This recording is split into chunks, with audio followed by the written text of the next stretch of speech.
Hey, welcome to the channel. Here in the video, we will share the details for the No Man's Sky error code 15137Z0X2AD C7SEF3ST765619115860594. Before we proceed, we want to let you know that we used AI for the voiceover and some graphics.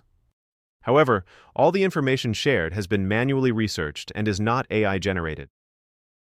As per our research, the error comes when users load their saved game.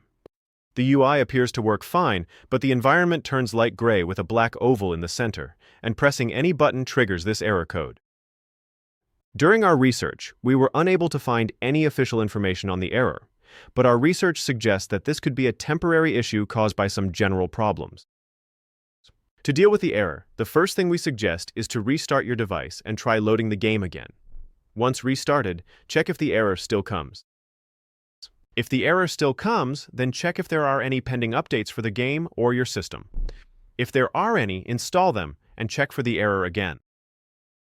If the error still continues, then try switching to a different network. Also, make sure that you are not connected through a VPN. At last, if the error still persists, then we suggest you contact the game support. They may be able to look into the issue further and assist you with the fix. That's all for the video. If this video helped, don't forget to like, share, and subscribe. Have any questions or issues? Drop them in the comments below. Thank you.